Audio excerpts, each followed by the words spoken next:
Hello and welcome to By the Way with me, Harriet Rose. And guys, you know what I'm going to say. Make sure you like, subscribe, comment, interact so we can keep these episodes coming. Right, it's time to get on with the show. I'm Harriet Rose.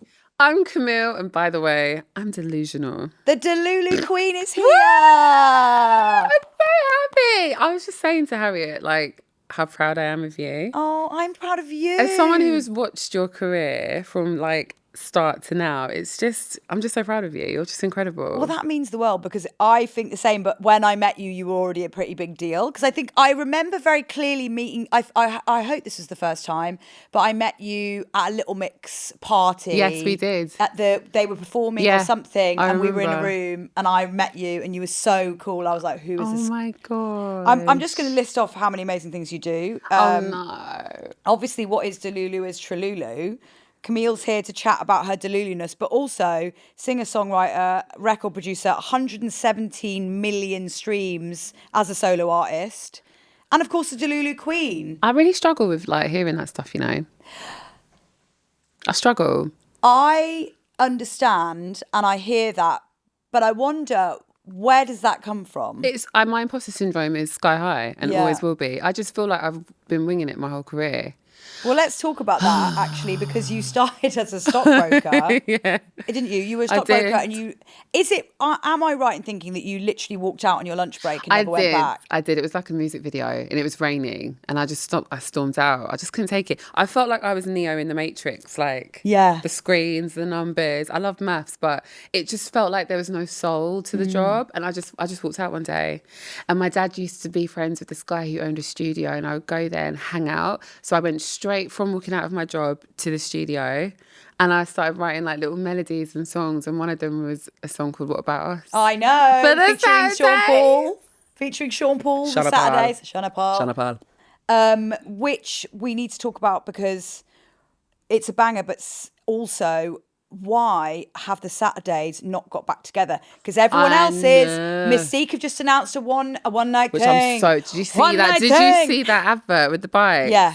Oh my god, I want to get on one of those bikes with them. I was frothing at the mouth, if I'm honest. I cannot. Sugar Babes are back. I know. Like, we need the Saturday. Don't we need a bit of the Saturdays? I feel like it has to happen. I feel like, honestly, for that to happen, it would mean the world to all of us. I think just their songs, the iconicness, like... Yeah, Ego, I need to hear that live. Oh my god. I don't think I ever heard them live. I want to hear... Tell me you look in my eyes, do you recognize my eyes? Do you know that song? That's a deep cut. I've been a bad girl, I'm a bad girl, I'm notorious. Yes. We need to hear that immediately. I need to hear that, just you singing it. Oh God, I will sing it for you. Can you speak to them then? Yeah, I'll talk to Rochelle. Yeah. I'll talk to Vanessa. DM the girlies after this and just be like, listen.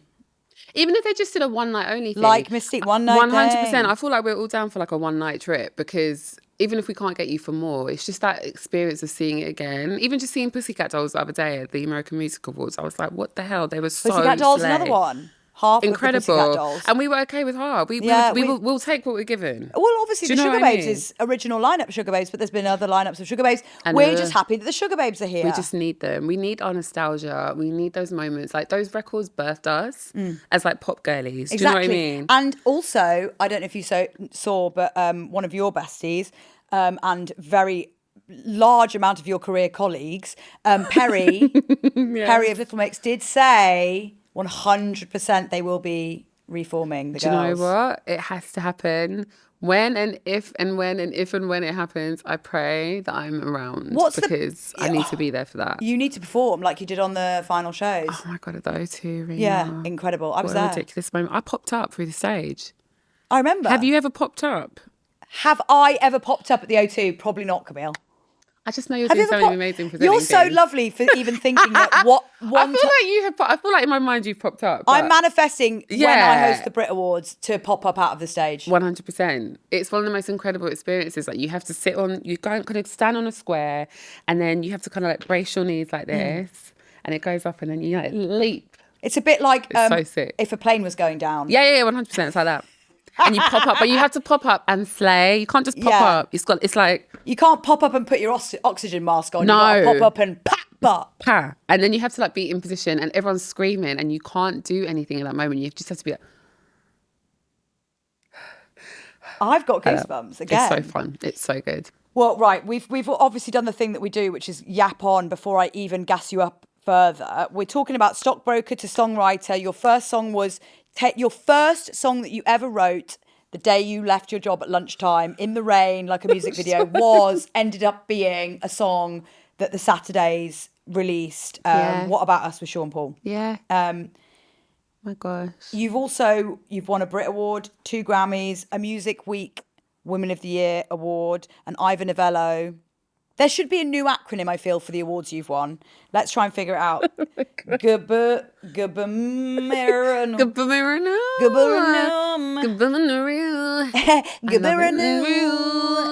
And Kamille is well known for her Delusional that she has won. Wow. But it's incredible to reflect on stockbroker to award-winning musical artist. Do you know what? I think it's been a really, really weird and stressful and amazing journey, but very much anxiety inducing, very much like not knowing what's happening from day to day.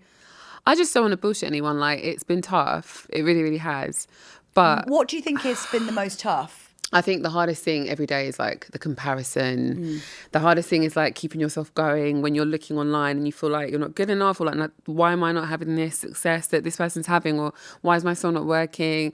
Social media for me is like one of the worst places to be a lot of the time. I feel like if I could just post and not see any metrics, I would be so happy. I just turn off everything now. You have to.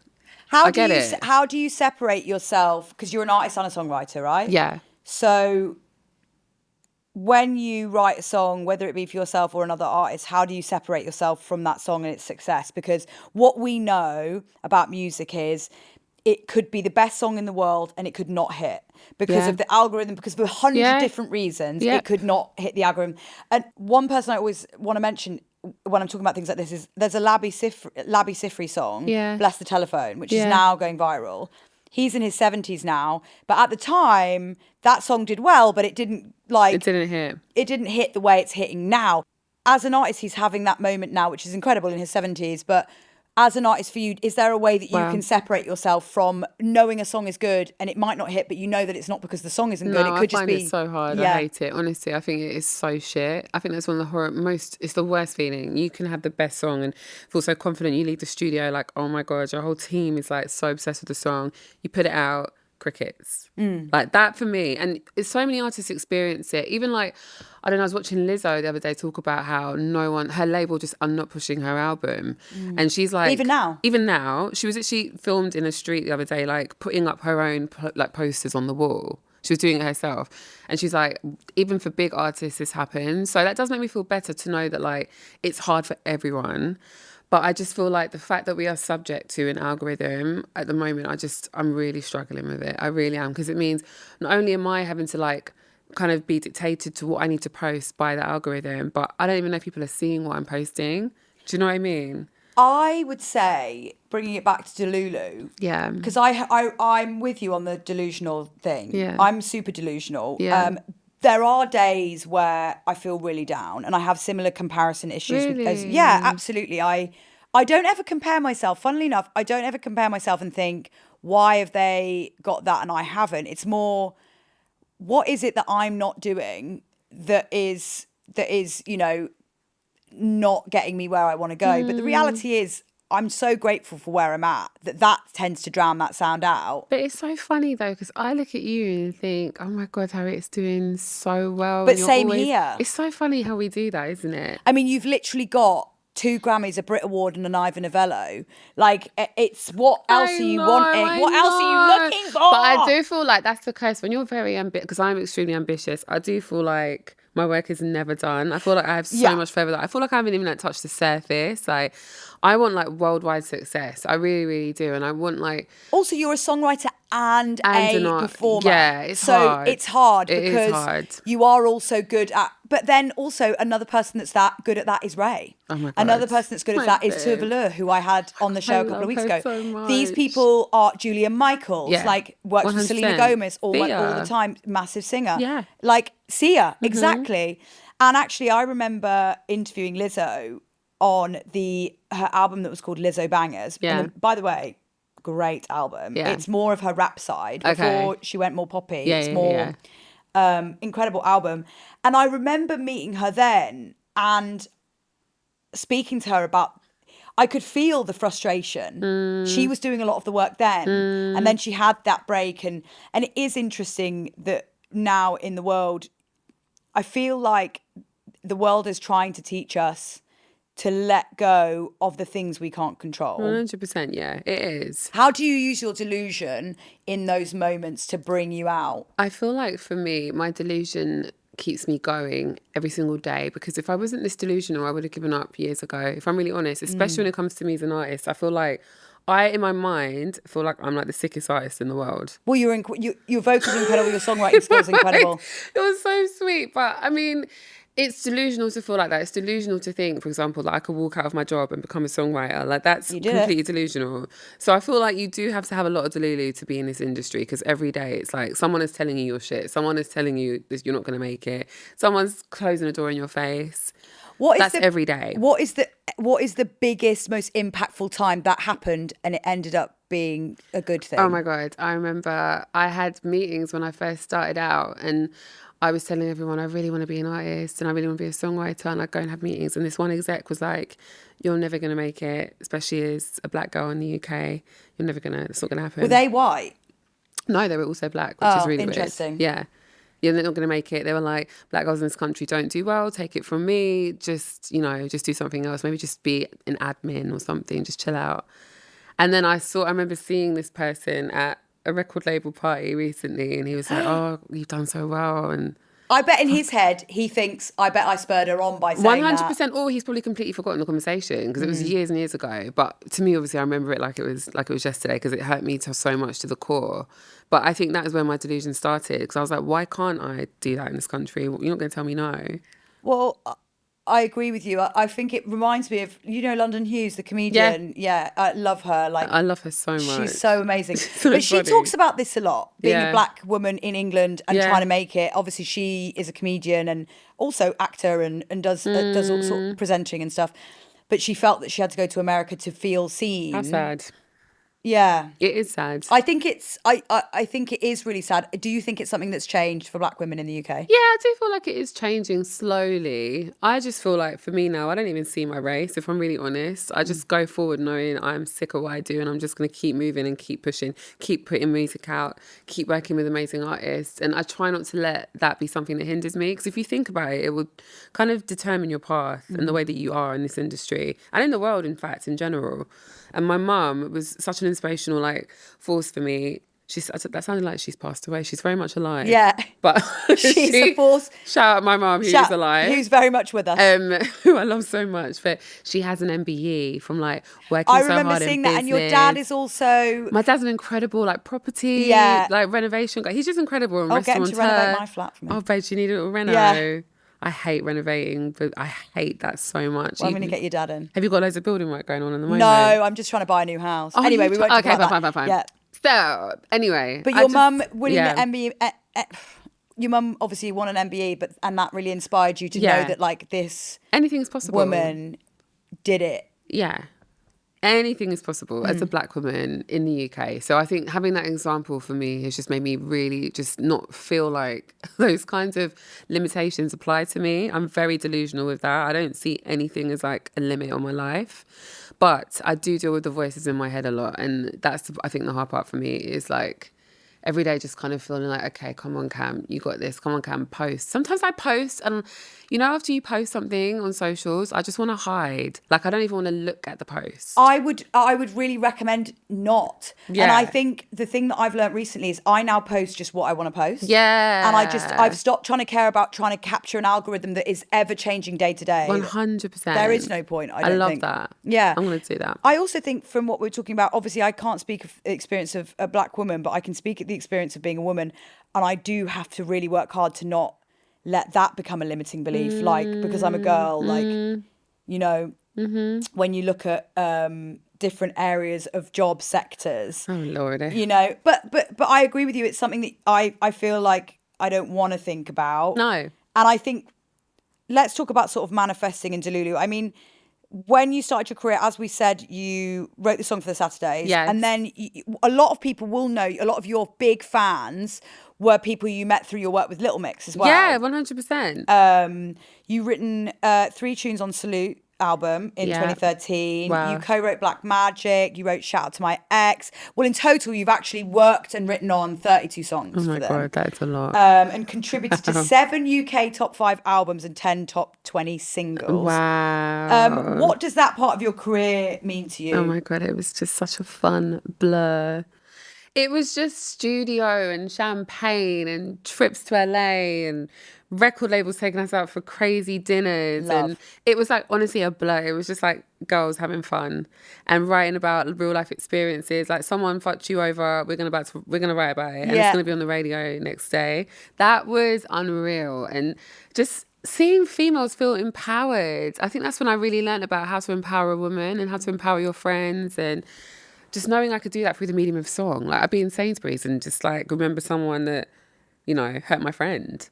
Do you know what I mean? Through the song that I've written. Yes. What a slay. What's the song, your favourite song that you look back on from that time? I think writing? it definitely has to be Shout Out, just because I agree. of what it did for us all in terms of like F you. Do you know what I'm saying? You're gonna make me feel It was like a that. real moment, because It at was that time such a there were some breakups moment. happening. I and it was- know. yeah. And it was a real moment for I the loved girls. that. I loved it. And I loved that the verses are so crude. Like, I think a lot of the time with songs that I've written with Little Mix, I am quite naughty in the lyrics. But I think for some reason people just don't hear it. It's so funny. I do. Do you hear it? Yeah. Okay, good. Because Black You're Magic. you're an Black Magic is a dirty little song. Yeah.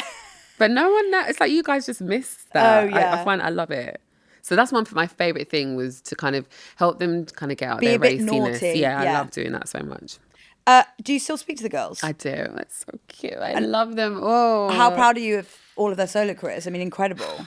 Do you know what? I think what they've all done is express themselves and go after what they needed to do. And it's a long time being in a group. Can you imagine being in a group for that long? You need to kind of express yourself as well at some point. So I think it was really healthy for them to do this. And I cannot wait if there is a reunion as well. Oh my God, it'd I be see them incredible. together. You must miss writing with them. Oh, I miss it so much. Yeah. The first thing we would do is order champagne.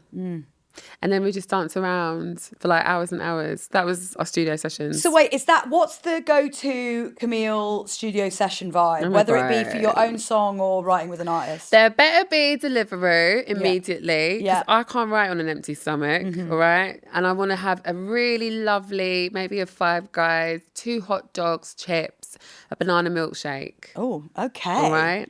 Then we can start writing a Yeah. song. And someone will be making a beat. I might be on the piano. It depends what we're in the mood for that day.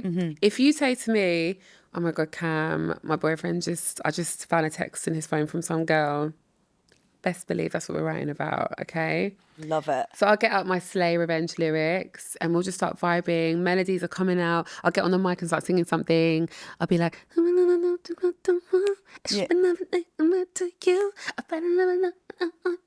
and then you might hear a lyric in what I just say. Yeah. And okay. then that's how we go back and forth. And then before you know it, a song's kind of written itself. It's wow. usually that fast, like, especially if you're fed well. If there's food, you're going to write a really good song. I promise I'm obsessed you. that you keep... This feels like you're letting people know, if you ever book me, you better feed me. There needs to be a delivery budget, babe. All Yeah. right? Oh, There does. absolutely. There does. On that note, actually, obviously, Yeah. we know that Ray's been really outspoken about writers. Oh my God, yeah, per diems and our actual like costs of living. Which is the reality is, and I knew this from really young, because I've known you for like 10 years. Yeah. Writers don't get paid unless their song No. is made and it's a hit. No. Basically. Yeah. Which is, and there is actually a lot of random industries that are like this, where pitches are totally paid for and you might not even get them. And it's essentially a pitch every time. It But is. Ray's really campaigning, isn't she, She for really is, yeah. writers to get basically Yeah. basically a minimum wage that they would even take. Which still kind of isn't happening across the board. You'd be surprised. Yeah. Like, even with all of this kind of like momentum about it, I feel like there's still a lot of work to be done. I thought songwriters need to be protected. Yeah. They do so much to create the song. Like, it just doesn't make sense to me why they're not being championed in that way and like looked after. All you can ask for is just like some lunch. And sometimes that doesn't happen. Sometimes that doesn't even happen. And just being paid correctly, like for your work. Like you wouldn't have an accountant do a day's work and not pay them. Yeah. Do you know what I mean? Well, it's the same as glam as well. Like, yeah. I get asked to do stuff for free still. And I used to, for years, I was doing stuff for free for years and years and years. And with my career, I do accept it. I do accept that I had to get another job. I had to, but that's the life. But I think a songwriter who is, I mean, obviously if they're a really bad songwriter, they're not going to get paid any money, but it's like, you know, the reality is that if you've got to a certain point, especially like you have 100%, but I do feel like even if I get that we all have to kind of, you know, prove work our way up and prove ourselves, so I've had to do that a lot as well, but I definitely just think across the board in our industry it doesn't make sense that you're just generally not kind of given what you're it's like a minimum wage for the day, so that you know you're not going to leave and actually lose money. And that's literally all that a lot of songwriters are asking for. Do you know what I mean? So I think I'm so proud that Ray is speaking up and like using her platform to do that, and I think so many more of us are following suit and feeling empowered by that. So yeah, it's a beautiful thing. And I was actually having a think about the way songwriting works. I saw this thing, Phineas, Billie Eilish's brother, once said that making Bad Guy, the actual beat is the sound of a traffic light that she found in Australia. Oh wow. And he breaks it down and you can hear it, and so it's like sick. it's like the boop boop behind the main beat. And I wondered if you have any stories of that. Is there any weird sounds or things that you've incorporated into songs? Oh my God, loads your of own times. vocals. Yeah. Well, I mean, on most Little Mix songs, anytime you hear a man, that's me. Like, who got the power? That's me. No way! Of course it is. Every single time, like, we'd have a man or like... Do that again. Who got the power? That is exactly how it sounds. It's me, babe. And I just love it. I love experimenting with my voice. I tend to be like, you know, a Jamaican man a lot of the time on records, or like, I'll change my voice into like really kind of like... If you do that, like when you're recording, it can make a really cool sound. Wow. Yeah, I do that a lot. I do that a lot with Fred again, actually, on records. Like, I'll make my voice go really weird and he'll like sample it. And so you've worked with them on more than Kamille, like I do? Oh my God, we've been working for years before that. Before Fred started his artist project, we were writing and making songs. We did like solo for Clean Bandit. Oh, of I want course. to, ooh, ooh, ooh. And that was again my vocal, just doing weird stuff. Like me and Fred have done so many songs. And what's it like working with him? Oh my God, he's just the best.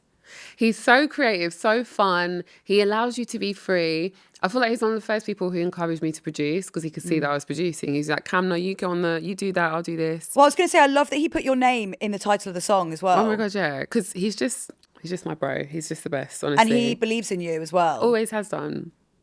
All the Gibson brothers, yeah. There's a whole family of talented Gibson brothers. Fred is one of them. Shout out the other Gibbies. But they're just incredible, and I love bouncing off them, and they're very musical. And I remember like going to Fred's parents' house, and we would just chill, and all of us would be making music. And yeah, it's just a nice environment to be around. I've never met Fred, no. I'm a big fan though. He's and so I love to hear lovely. that he is as wonderful as he comes across in terms God, of yeah. musicality, because it does just seem that he amplifies others quite well.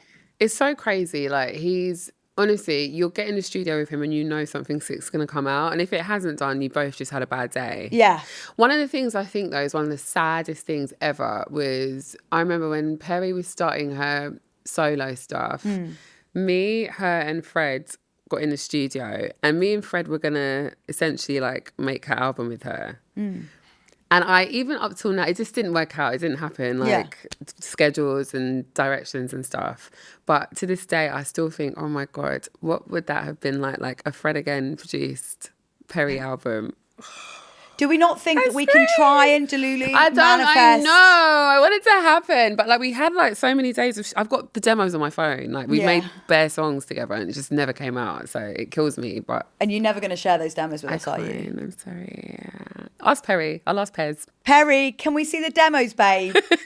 Please. I'm not involved. We need to get her in the show, actually. Her and Leanne. Oh my God. Because we've had Jade. We need the girlies. Yeah, exactly.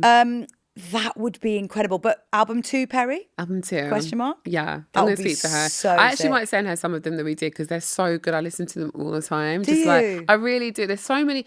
If you knew the amount of demos I have on my phone. Oh my God. I have one of the most incredible Sam Smith demos. on my phone. We need this. It's just incredible. And that's, I think, one of the hardest things about being a songwriter is the amount of demos that are just sitting on your hard drive. I know, but you must have millions. It hurts me. How do you choose to let go of a song or keep it for yourself? Oh my goodness. I have a mantra where I tend to just give them away. Because I feel like one thing I've seen is I'll write another one, babe. Yeah. Do you know what I mean? I don't try to take it too seriously. And also I feel like a lot of songs, they help you to get to the next place in your life. Absolutely. If a song does well, then it means you're highlighted and you might get another Grammy. One. Yeah, another Grammy. Slay. Right, talk to me about the influences on your new album, Is Music Dying? Oh my God, I'm so excited about this new album. Well, I feel like the vibe of it is interesting because it is like, are you maybe commenting on the AI of it all? So is it many the things algorithm of it all? It's the industry, it's the algorithm, it's how I feel about music, how I even consume music. I feel like, do I even listen to music like that anymore? I remember I used to listen to music all the time. Now it's like I feel swamped. I don't even know where to look.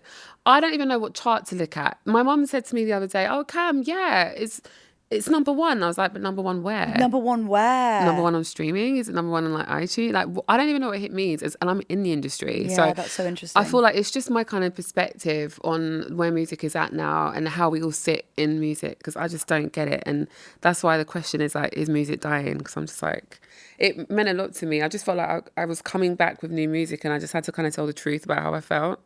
And it does feel weird. Even a lot of us in the studio, we kind of don't know what to do sometimes. We're like, is this going to work? You can make an incredible song with someone and it just flops.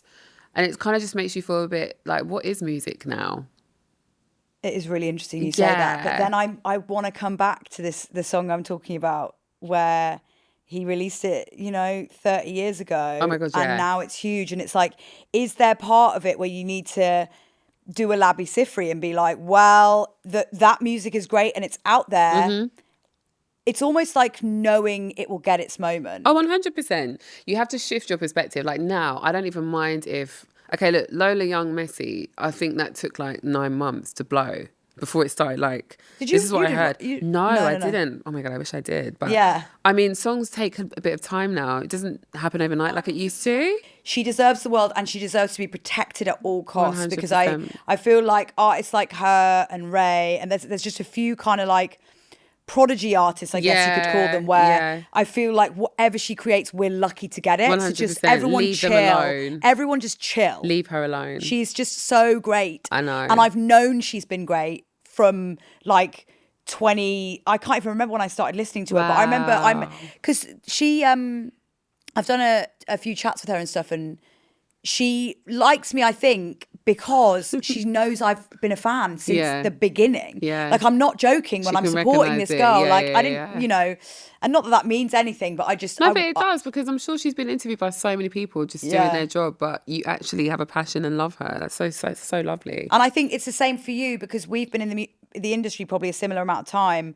where we genuinely... I did know Ray when she was 23, and it's like I have met these people really early on in their careers, and they've just worked so hard, as have you, and you deserve your flowers and you're getting them. Thank you, babe. That really means a lot. But the fact that the album is, you're going with that name, that vibe, Is Music Dying, you're being authentically true to yourself, and I think that's the only way to be successful. Thank you. I'm going to try. I'm going to keep trying, even though you question yourself every day, I feel like, as an artist, but I'm just going to do what feels right, and I have to express that. And I love that I'm doing it independently, so I just don't have anything blocking me. It's literally me and you at the end of the day. That's it. There's no boundaries to what I'm making. So sometimes it can be a bit scary, but other times I'm like, I'm just going to post this. But I do think you just need to relinquish control, be DELULU. Yeah, be DELULU, babe. I'm DELULU about so much, though. Even the way I slid into my now husband's DMs. Tell us everything. Oh my God, babe. Why did I even mention this on this podcast? No, it's too late. You have to let it out. You can't half let it out. To be fair, I'm not even embarrassed to tell this story, but I was a bit DELULU because, I thought he was really, really cute. So I would sometimes go on his profile page before I even said anything, and I'd be like, oh, he's really cute. Yeah. But I just thought he probably had loads of girls, and that kind of when a guy's handsome, you're just like, okay, whatever. So I didn't say anything not for me. ages. Yeah, not you. But generally, if you find someone attractive, you're kind of like, oh, not off put by it, but you're thinking, oh my God, they're never gonna go after me, or whatever you might be thinking in your head. I mean, I can't imagine why they wouldn't, but yes. You're so cute. But again, that's me being a bit delulu even there. So then one day, I remember because at the time he was DJing and he was getting a plaque for his music. Oh. And I just like DM'd, congratulations. Oh my God. This is similar to how I met my girlfriend. Yeah. You slid. I love a slide story. So I slid a little bit, not a full slide. I wasn't like age, sex, location. Yeah. I was just like, congratulations. Do you know what I mean? Yeah. Giving my space. I was just like, congratulations. And then he was like, oh, hi, thank you. And we did not stop talking that whole night. To the point where I was like, you're going to ask me for my number, or like, we're just going to message all night kind of thing. And then we had those, those long conversations where you're on the phone all night. Do you remember those? Yeah. When you're in a relationship, you probably don't have those as much because you're like, obviously with each other all the time. Yeah. But when you first meet someone and you're like talking like, all night till you hear the birds come up in the morning. Oh my God, you're I love like, it. Baby, I gotta go to work. I gotta go be a stockbroker. Okay, you go. All right, I'll speak to you. I gotta go be a stockbroker.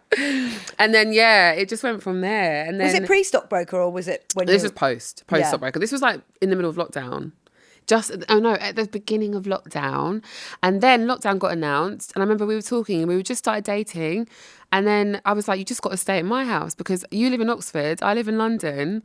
I don't know when I'm going to see you again.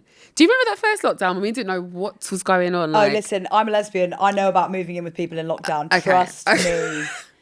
Period. So he came and stayed with me because I was on my own and I was really worried. And then before you knew it, like 7 months down the line, we were just in love. And how long were you together before you had your first baby? Well, okay, he proposed to me after 7 months. Iconic from him. But those are like Love Island months. Tommy, well done. That's Love Island months, not like normal months. It's like one day felt like a year to us because of lockdown. Do you know what I mean? You are a lesbian couple. Babe, okay, we're a lesbian couple. Perfect. So, after that... Were all your friends like, Kamille? No, they all knew. Oh. Because I don't get into relationships like that. Do you know what I mean? And I was so sure about this guy. Like, I've never been so sure about anything in my life. And it does make me think to myself, if I didn't DM him, I wouldn't have like my kids. I wouldn't have, it's the weirdest, craziest thought. And that's why it's so important to be DELULU.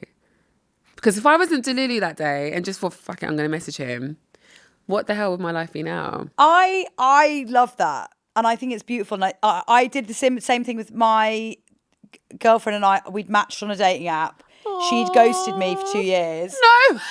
Yeah. And then it comes up on this specific app. It comes up and it's like, oh, it's so-and-so's birthday. And I was like, who the fuck is that? Like, and she's hot. And so I DM'd her because it was like so-and-so's birthday.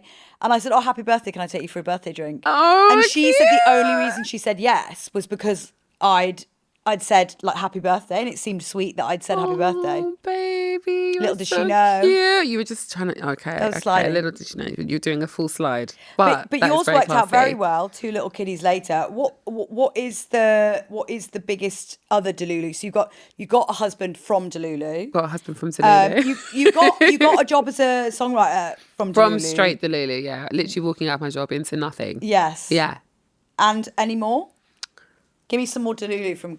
I feel like I'm very DELULU about friendships. Oh. Yeah.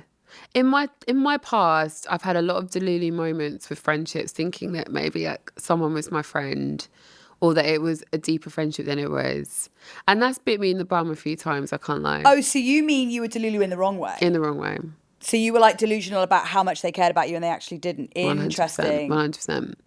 And the more I talk to people about this, the more everyone has a story to tell about like a shit friend. It's very common. I thought it was just me.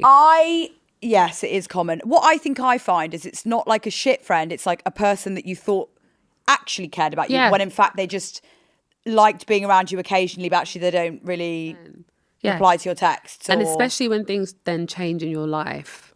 Like if you kind of have level kids, up or whatever it might be, you'll very quickly see who is there and who isn't. So I've had a lot of that. So I think that was me being, I kind of romanticize friendships a lot, and I find a lot of like validation in friendships, and I've had to really address that part of my DELULU nature. What have you done to learn from it? I've tried to just realise that I'm all I need. Not in like a Lone Ranger way, just in like, I don't if they leave, it's okay. I'm okay. And I don't need that friendship to validate me. And that's been the hardest thing, because I was such a like girly whirly, like need a big group of friends in the WhatsApp chat. Like that was my whole identity. And now I don't feel like I have a single like girly groupie WhatsApp chat. I'm very much more of a Lone Ranger these days, I must say. But I've got a sister and I'm so close with her, so. Oh, it's interesting you say that, because I was thinking the other day, like, as a girl in her 30s, it's like a weird thing where you like have all these friendships. I have, my thing is that I have the most incredible friendships, but a lot of them live all over the UK, because like I've known them since I was young. Yeah. But I went to my friend's hen do this weekend, and I met so many amazing people that sometimes you forget that you can meet new amazing people at any time in your life. I know. Like I heard this saying the other day, and it was like, you haven't met all the people who are going to love you yet. Yeah. 100%. That is so true. I just feel like I sometimes now have a fear of friendships.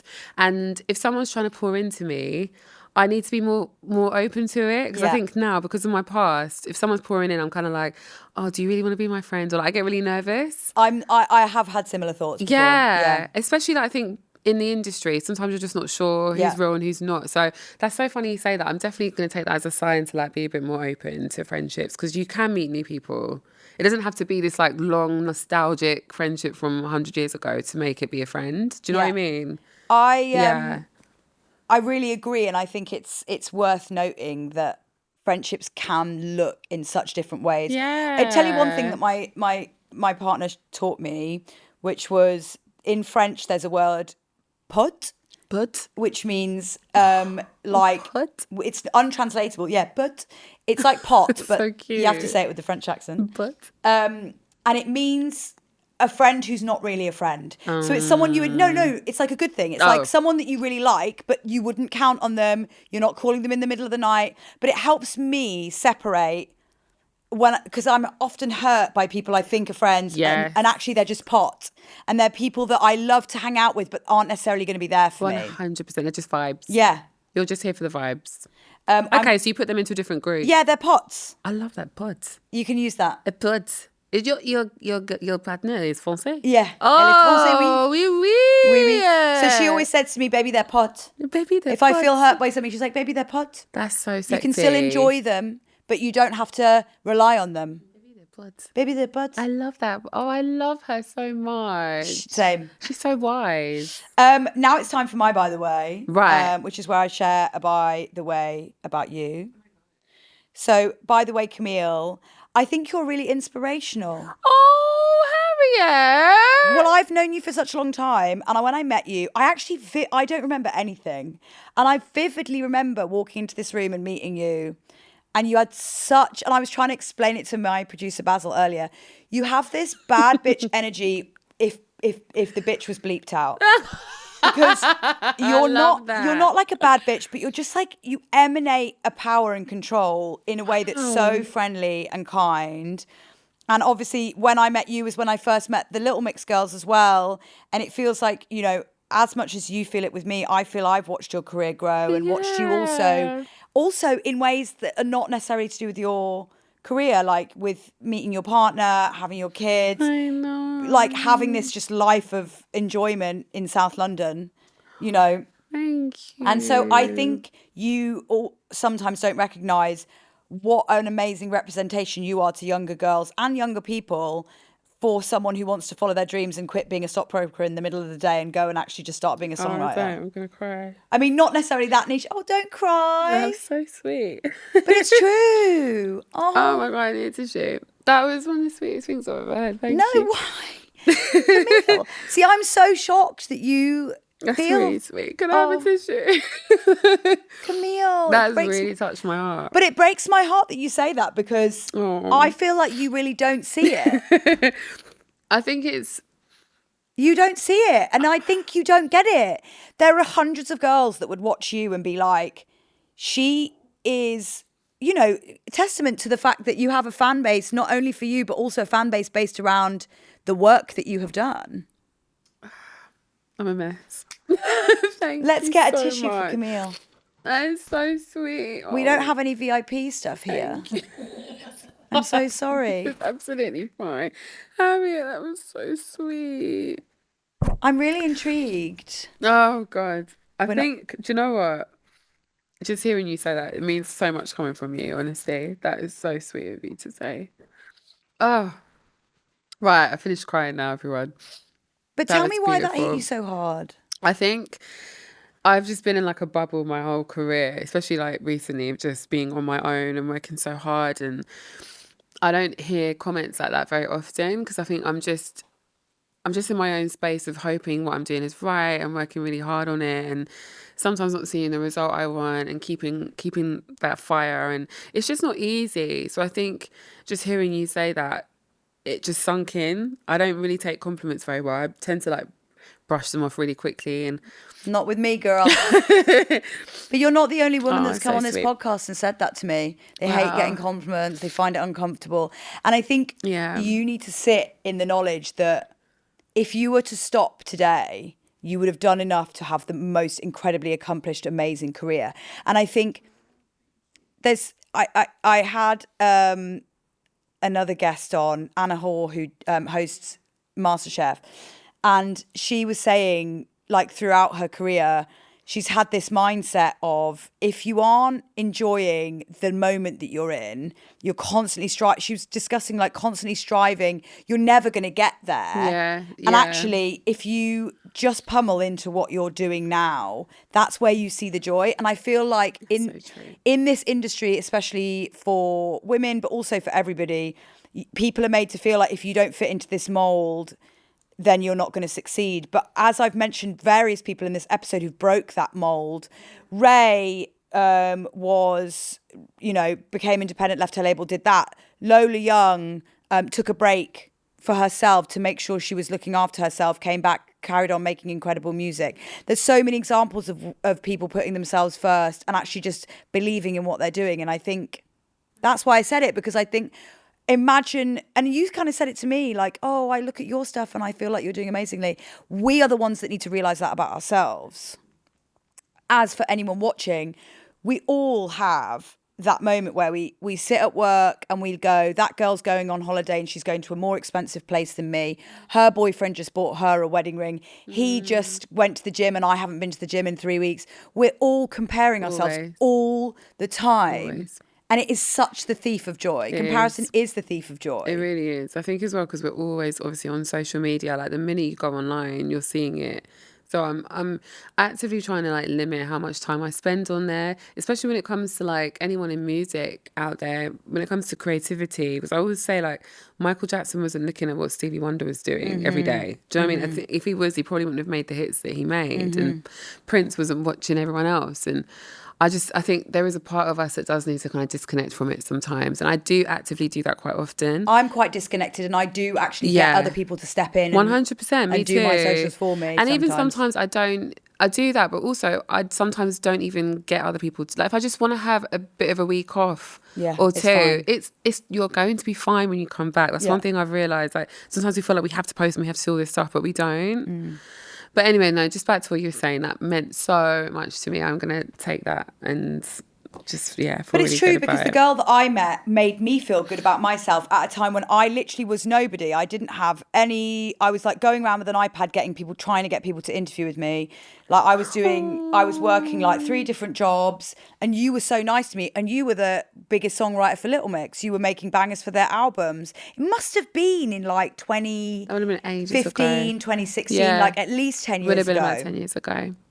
So you should get your flowers whilst they're blooming, because if you look at my auntie once said something to me which always has resonated with me, and I think it will resonate with a lot of anyone that's ever had like body image issues or feelings about themselves and the way they look. She has said to me many times, in my 30s, I wish I'd looked at myself and seen how beautiful I was, and vice versa, seen how beautiful my body was. And I was always striving to have a different body and a different this and a different that. And now I love myself and I love those parts of me, but I didn't enjoy them when they were different. And I think it's a real metaphor for life of like, if you don't enjoy where you are now, you're actually not going to get to the next stage, you know? And also you'll just miss it. You'll miss what this was. Because even when I look back at like when I was 15, I remember being 15 thinking, oh my God, I wish I was 30. Oh, yeah. I can't wait till my mum sees me when I'm 30. I can do what I want or whatever. And now I would do anything to just be 15 one more time. Oh, no, thanks. Maybe not 15, actually. I Maybe would like hate that. 19 was good for me. No. First year of uni. It was all bad for me until like pretty much. It wasn't all bad. It was all bad. But it was exponentially better post 30. Okay, okay, so your 30s are good. Exponentially better. Okay, great. I love to hear that. Yeah. I love to hear that. And you know, again, Anna, who came on the show, said to me, it just keeps getting better because she's in her 40s. She was like, oh, it's even better now. Yeah. Wow, I can't wait till 40s. I know, then. same. That's going to be such a slay. Before we go, is there anything you want to get off your chest? I do, actually. And it's very controversial. Oh, I like it. I don't like matcha, bitch. Oh my God, I don't like doesn't like matcha. I'm so sorry. Everyone in this world, you cannot tell me, okay, if you're adding all these syrups to it, that doesn't mean that it's nice. It means that you like the syrup. I'm just saying, there's a lot of syrups. There's a lot of things you guys add to the matcha. Every time I have matcha, I'm thinking, this is not as nice as everyone is saying. Not as nice, or it's disgusting? I don't think it's disgusting. But I'm not surrendering to the hype of matcha. I'm not. I'm going to go against it. Come at me in the comments. I do not mind. But you cannot tell me adding 1 million syrups to something means that it is a slay. It's not. Can I say, I actually do like matcha and I don't have syrups in it. So you like just straight matcha? Then fair. I I'll like the taste of soil. Okay, fine. Okay, there we go. Someone's being real. But it's the truth. Like, I also like black coffee. Okay, so we're getting somewhere. Yeah. So it's a very distinct taste matcha, which not everyone will agree with. It tastes like soil. And the reason why everyone adds syrups is because it tastes like soil. Let's just be real. Because it tastes like soil. And maybe when I was a kid, I ate a lot of soil and maybe I liked it. We're having a real conversation about matcha. Now, if anyone else wants to add a real comment to this, please be my guest because I want to normalise. Can I counter? Yeah, please counter. I hate bubble tea. I hate it too. I hate bubble tea. Those tapioca balls. I hate them. Why do I want to feel a ball bursting in my mouth? Stuck in your throat and it's like, and it pops. Oh my God. Balls bursting in my mouth is not my brand. It is not my brand. It is not something I want to get on board with. Oh my God, I love you so much for saying that. that. I hate them. I was once on a date, not with my current girlfriend. Babe, if you're listening, I'm joking. I've never been on a date with anyone else. Never, ever. I was on a date with this girl and she said, why don't we go and like you can try bubble tea for the first time? And I was like, cool, yeah, horrid. It's I was like, horrible. this is disgusting. And I think that's probably why we never went on a date again because I was like, this tastes like absolute sugar. It's the worst thing hell. ever. It's the worst thing ever. And don't get me wrong, this girl, I love sugar. I eat strawberry laces. Yeah. But I have to tell you, bubble tea is a scam. It is. And what's inside the bubbles, I don't want to know. That's the thing. They say it's tapioca, but I don't believe them. I don't know what that is. It's popping differently in my mouth. I'm not feeling it. So those two drinks for me, I'm so glad you just said that. I wasn't even going to raise the bubble tea thing, but you said it. No, it's not for me, by the way, okay? And I don't want anyone to feel like, you can't just be yourself and admit if you don't like something, you don't like it. Just because the whole world likes matcha, it doesn't mean you need to like it. Just because everyone else does. It's so true. Stop pretending to like matcha. Stop pretending to like it if you don't like. If you like it, fair. And I rate the people who have straight matcha. Like, me? If you have straight matcha, respect. I had one this morning. Period. Yeah. But if you're having matcha with 1 million syrups, I want you to question what you're doing. Well, you're just having hot milk with syrup or cold milk with syrup. Thank you. I feel so much better after saying that. Oh my God, I feel so good. She's so relieved. I'm so relieved. And is there a piece of wisdom that you can leave our listeners with? Oh my God, yes. And another thing, you have always been the baddie that you wanted to be. It's always been there inside of you. From the minute you were born, it was destined. Your baddie kingdom was awaiting. So just step into it. Stop questioning it. Don't be as DELULU as I was. Be the baddie you deserve to be. Period. That is beautiful. And I see what you mean now. You're saying sometimes delusion can be a bad thing. Sometimes you can be delusional negatively. Oh, 100%. Negative delusion is real. Usually I love more of a whimsy delusion. Yeah. But it can often be negative. 100%. But it can get you a husband and 2 kids as well if that's what you wanted. I know that's right. Slay. Slay! Our DELULU queen, it's Kamille, everybody. Thank you for having me. Thank you, Kamille, for joining us. And if you have enjoyed this episode with the gorgeous Kamille, please make sure you rave about us to your mum and to anyone else that might fancy listening to this podcast. Like, subscribe, comment, and say, hi, guys, I hate matcha too. See you next time.